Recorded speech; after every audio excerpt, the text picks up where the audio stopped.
I recently sort of joked about Vigano being very active with his letter writing recently, but it got me to thinking over the weekend about what he has been doing, because there is a logic to all of his letters.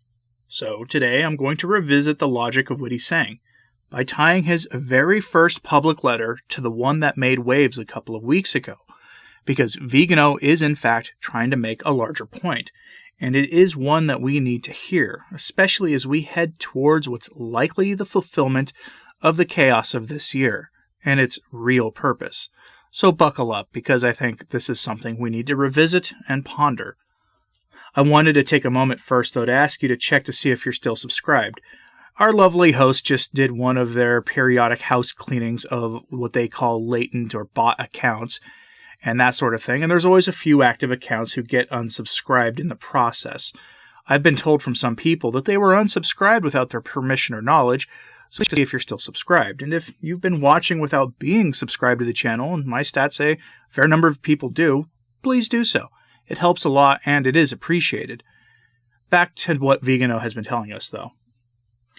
Alright, so central to this discussion is the concept of the entrenched state.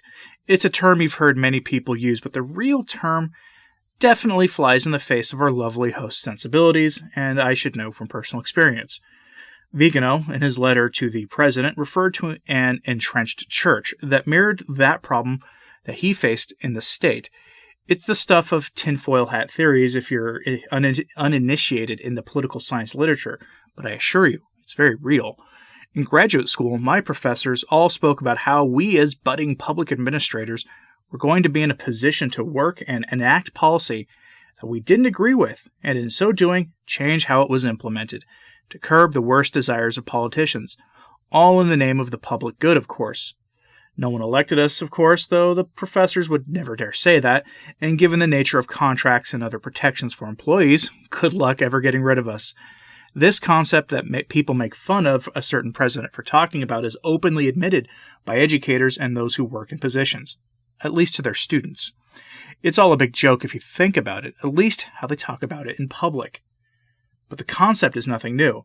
In the political science literature, this has been studied at least since the Great Depression. In a peer-reviewed article by Brecht, published in 1937, he defines this concept in the following way. He begins by framing it as bureaucracy, when in the modern parlance our political leaders who seem to have a grasp on the problem call it the entrenched state. Quote, at other times or places the term is used in so broad a sense as to be equivalent to any professional and permanent civil service, based on hierarchical subordination. In common language, not less justifiable under a literal translation of the term, the meaning often lies between these two extremes.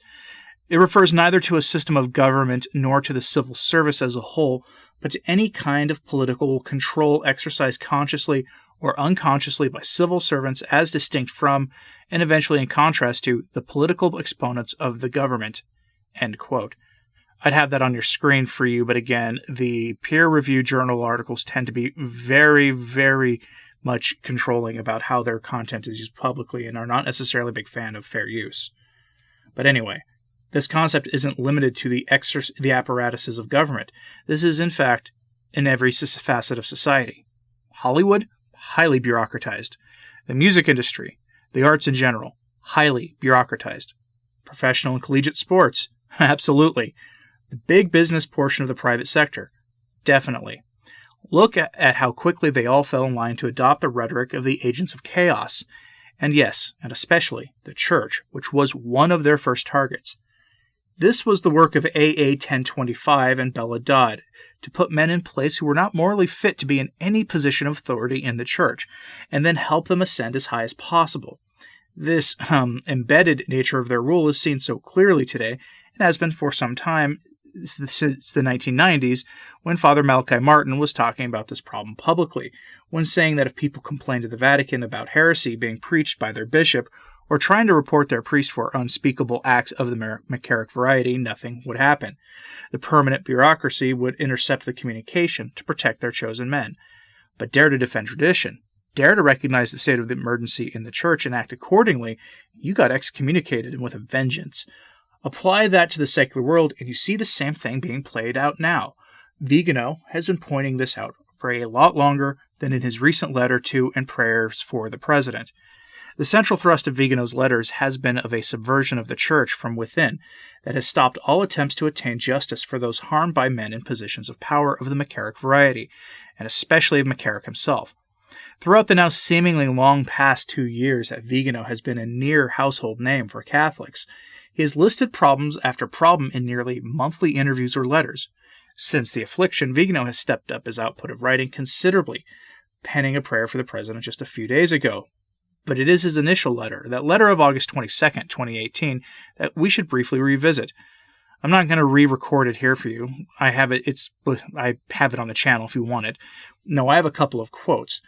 That does sufficient justice for our purposes here. Now, in that letter, Vigano details his attempts to notify Pope Benedict XVI of McCarrick's crimes, and how they were common knowledge among the hierarchy in America. Vigano names numerous cardinals of the Roman Curia as having participated in the cover-up, including Cardinals Bertone and Soldano, both of whom have been named in the past as possible papal candidates. Then he names a familiar name to those of you who have followed the story about the book that's making the rounds about the potential successor to Pope Francis. I didn't bother covering it because it's just pure speculation. Here's a quote from that letter, from his initial letter. Quote, Cardinal Pietro Parolin, the current Secretary of State, was also complicit in covering up the misdeeds of McCarrick, who had, after the election of Pope Francis, boasted openly of his travels and missions to various continents. In April 2014, the Washington Times had a front-page report on McCarrick's trip to the Central African Republic, and on behalf of the State Department, no less. As nuncio to Washington, I wrote to Cardinal Parolin asking him if the sanctions imposed on McCarrick by Pope Benedict were still valid. Cavan sans dire that my letter never received any reply. The same can be said for Cardinal William Levada, former prefect of the Congregation of the Faith, for Cardinals Marc Woulet, prefect of the Congregation for Bishops, Lorenzo Baldessari, former secretary of the same Congregation for Bishops, and Archbishop Ilson de Jesus Montanari, current secretary of the same congregation. They were all aware, by reason of their office, of the sanctions imposed by Pope Benedict on McCarrick. End quote. This would be no different if today the former Attorney General of the United States wrote a public letter to the President explaining that he was stopped from notifying the President about men who worked for him that were linked to the trade in people that we're seeing sometimes in the headlines now, if you know where to look. It is likely that these men intercepted these communications themselves, right? No, not necessarily. Likely, they had junior members of the James Martin Brigade working in the relevant communications offices that intercepted these letters and had them brought to the various cardinals named here. This is an accusation that was first made by Father Malachi Martin back in the 1990s, and he said that the apparatus was installed to control the Pope so that he could do little to correct the corruption that was rampant at that time. This entrenched church has quite a list of names in that initial letter. Men like Cardinal Donald Wuerl, Cardinal Francesco Coco Palmiero, and Archbishop Vincenzo Paglia, Cardinals Edwin Frederick O'Brien and Renato Rafael Martino. He names more, and he emphasizes something that most of us have missed, that this is the part of a Martin-esque current in the Church, and that it crosses theological and political ideologies. In other words, your favorite bishop theologically may be part of this program that protects these kinds of men. Why, though? Because of power. This is the legacy of Bella Dodd, writ large. 100 years after her work on behalf of the USSR, we see the work coming to fruition, work that really began in earnest in the pontificate of Benedict XV, after the passing of Pope St. Pius X. This is the situation we see today. Which brings us back to the secular world. Vigano released a letter correspondence with a nun over this past weekend. A pretty angry nun. It's frankly too spicy for me to read to you. I would have to sanitize it beyond comprehension to put it here. I have it recorded and put up on the audio-only platform for those who care. A link to it is in the pinned comment right here on YouTube. Now, if you're on Spotify or Anchor.fm, just look for the other upload from me today. In that exchange, he defends his letter to the president, and defends the man himself against the charges we see constantly today. You know, the R word, his alleged desires for global conquest, and whatever other silly things we hear all the time. Like I said, it's way too spicy, so I've recorded it completely unsanitized for you to hear, but elsewhere. It is worth checking out, and I begin it with a letter from the clearly angry nun responding to him. But in that letter, he reminds us of the nature of the battle before us. a battle between the holy and the unholy, and how this materializes in the secular realm, and how the two are really indistinguishable at times. The thrust of Vigano's first letter, though, through and including his recent letter to that nun that was published this weekend, makes it clear. His thesis is pretty straightforward and says that there is an organized effort to subvert the church from not only within, but with the complicity of organizations that are external to the institutional church and the church itself, and that these forces are entrenched in the same way that certain political leaders refer to the entrenched bureaucracy in the secular world. If you need an example, have a look at the CNA article decrying the endorsement of Vigano's letter by the president, citing unnamed Catholics who work for him and how angry they are about the whole thing. It's the specific MO of the opinion makers in the secular realm, and it's now being applied to the church. This entrenched bureaucracy exists in Rome as much as it does in the halls of power of any Western democracy. The two are inseparably linked. I don't need to tell you what to do, and I usually try not to, but I will today. I want you to meditate on that prayerfully in the weeks and months ahead. Things are coming to a culmination, and I think Vigano senses that. It can really be the only explanation of his recent flurry of letter writing, unless he thinks his personal time is short. When the next Vigano letter comes out, and I'm sure there will be another one, I'd love it if people considered it in this light.